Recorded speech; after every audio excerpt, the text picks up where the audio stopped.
દ્વારકાધીશ. જય દ્વારકાધીશ. કયું ગામ ભગવાન? મારું ગામ મૂળ તરેડ મહુવા. હાલ ક્યાં? ત્યારે ભાવનગર હાલમાં. આપનું આખું નામ જણાવો. મકવાણા મનસુખભાઈ ખોડીદાસ. હવે આપ અમૃત પુષ્પક કોના માટે લઈ ગયા હતા? મારા મોટા છોકરા છે અને ટૂંકમાં વહુ માટે. તમારા દીકરાના ઘરેથી બેન માટે. હા, બેન હવે એ બેનને શું પીડા હતી?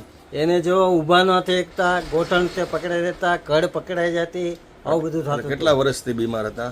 6-7 વર્ષથી આવું થતું હતું. એટલે એને હાલવું ચાલુ હોય તો શું કરવું પડે? સારું તો એટલે ઊભું આનો દાખલા તરીકે ઊભું ટેકો રાખવો પડે. ઊભું થવું હોય તો શું ઊભું કરે? થવું પડે. કોકને કે ભાઈ મને ઊભા કરો એવી રીતે. હા, એટલે હાલવું હોય તો હાલવું હોય તો એને તકલીફ પડે નહીં રહેતી. કેટલા ડગલા હાલી શકે?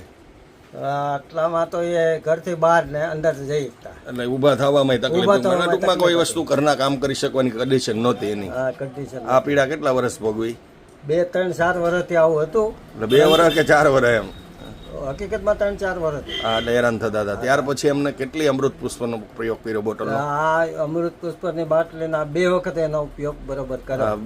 બે અમૃત પુષ્પની બોટલનો પ્રયોગ કર્યા પછી એ જે તકલીફો હતી એની અંદર આજની તારીખે શું ફેરફાર છે? આજની તારીખે એ પોતે પોતાની રીતે ઊભા થઈ શકે છે, કામ કરી શકે છે, કપડાં ધોઈ શકે છે, કોઈ પણ જાતનો ટેકો કે કોઈ પેલા આ બધા ઘરના કામ કરી શકતા? પેલા એને તકલીફ પડતી હતી. આવું અત્યારે એકદમ ઇઝીલી નોર્મલ. easy. એટલે ભગવાનની દયા થઈ ગઈ. તો તમારો ફોન નંબર જણાવો ભગવાન. 98 44 44 98. ધીમેકથી 98 44 99 28. હવે આવી તકલીફવાળા કોઈ લોકો તમારી આગળ માહિતી માગે તો પ્રેમથી અમૃત પુષ્પની જાણકારી આપજો. જય દ્વારકાધીશ. જય દ્વારકાધીશ. જય દ્વારકા. જય ગુરુ મહારાજ. જય ગુરુ મહારાજ. જય દાન મહારાજ. જય દાન મહારાજ. જય સિયારામ. જય સિયારામ.